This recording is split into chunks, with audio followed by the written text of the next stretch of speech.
Oh, again, we failed to get any momentum in that first half. Didn't complete so well.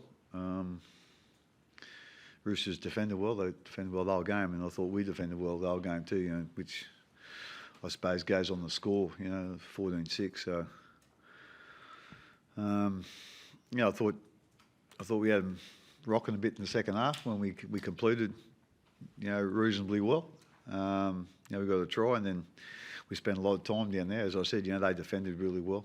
But I thought looked like we might have been starting to get on top, and then all of a sudden there was a couple of situations there we probably made poor decisions, and it probably turned the momentum the other way. And so I suppose the Roosters had the momentum for the rest of the game. Yeah, two blokes finished the game in the head bin, and Jesse spent time there as well. They must have rocked you. Yeah, it was. We lost Sully before the game, and our right side, we ended up losing Foose 20 minutes into the game. We had Chambers playing on the wing, which he's not really used to. We had Curtis there. He hasn't been there a whole heap, so we had to put Dale out there. Usually we carry like Joey Stimson, but so all that sort of hurts a bit. And then when Paps had to go off, we put Jerome back to fullback, and so we had a bit of a mixed up right side there. So I suppose we were very reliant on the left hand side, and I think the Roosters probably realised that, and numbered up a little bit more on our left hand side than our right. And so it was just one of those nights where those sort of things probably didn't go for us. But having said that, I was really proud of the way they stuck in there. They tried really hard. As I said, I think it was just a little bit of lack of time and place and the right situation for the right play to come on, and perhaps a little bit of lack of patience that sort of hurt us a little bit in the second half when we had a chance to put some more pressure on, and we didn't. But as I said, I'll repeat, they defended really, really well, and I thought we did the same. As I said, a few things didn't go away with those injuries, but at the end of the day, that's footy, and I know. Craig, the fact that you had such a dominant season as far as your regular season go, does that make it harder to be in this position right now, or does it sort of make you proud, or I guess how do you reflect on that? No, it doesn't make it harder. Again, it's a new competition when that finishes, and there's a lot of things that can happen, through the last month, and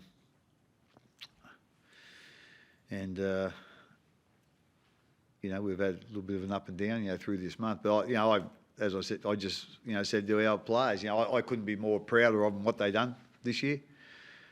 If we had our time over again, we'd like to do a few things different in September, but especially with our starts in the two games we lost. But what they did during the year, I'm ultra proud of them. They were basically, we had a lot younger squad this year, and to do what they did during the year, was quite exceptional. And at the end of the day, I know, there's two trophies up for grabs throughout the year, and I know there's one a whole heap bigger than the other one. But we're going to console ourselves with we won the minor one. And but as I said, I was real proud of what they did during the year, and I was real proud of their effort tonight.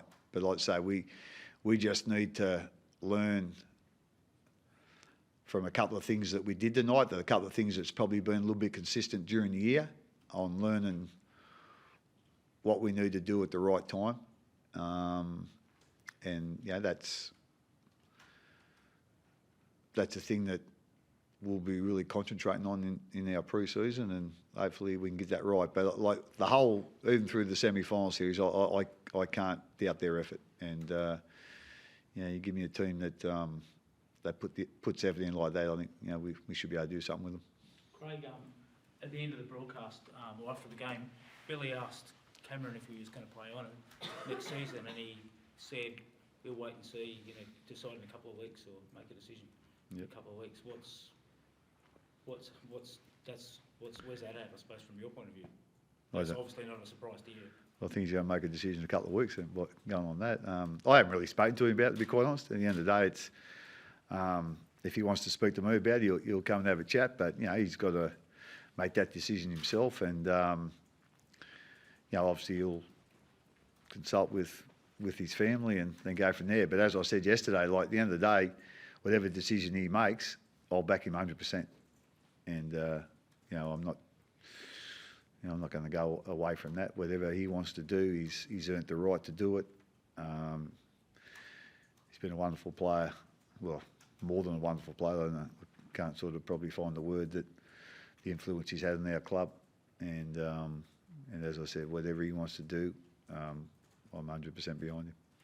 Would it almost be a shame that you guys weren't able to, if he does retire, that you weren't able to give him a proper send-off? Because considering the wonderful service he's given to the club. Oh yeah, without a doubt. You'd love to send him out, with the highest, reward. But unfortunately, sometimes they're fairy tales. And there's. I meant like, I meant like. Say again. He means like public acknowledgement, Oh well, he's not going to get any raps up here.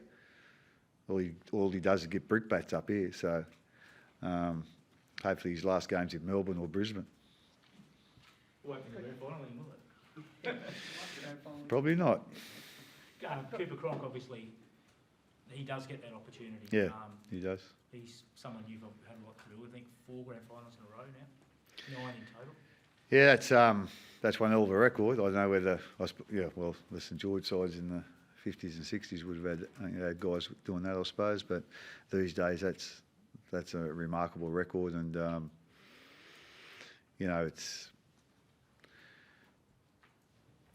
he's a guy that deserves that.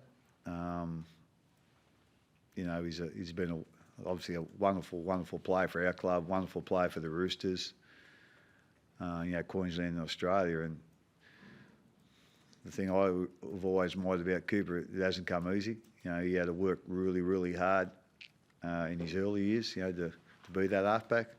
I know a lot of people think halfbacks need to start playing halfback when they're 7. And that's probably true for most halfbacks, but Cooper basically didn't start playing halfback till he was about 21 or 22 here, and that's how much hard work he put in. And he's been, probably, if not one of the most dominant halfbacks, during his time playing halfback in the NRL. So I can't say much more about him than that, because that's what he's done, and there's not too many guys have done that. And for him to play in so many grand finals throughout his career, and certainly the last 4, I think you said that he's going to play in a row, it's quite a remarkable record. So but like I say, he's one guy that deserves that, and I'll be forever grateful that I got to coach him for a little while. I'll just ask one thing. You're obviously disappointed, Craig, but is it worse losing a preliminary final or losing a grand final? Or is it much?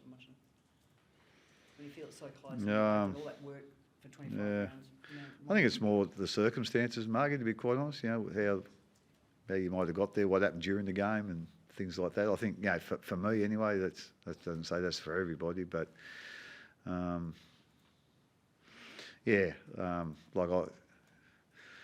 not quite sure, losing a grand final is worse than losing a prelim, whatever, but I think, probably the circumstances of what happened and what happened during the year too sometimes comes into account. So,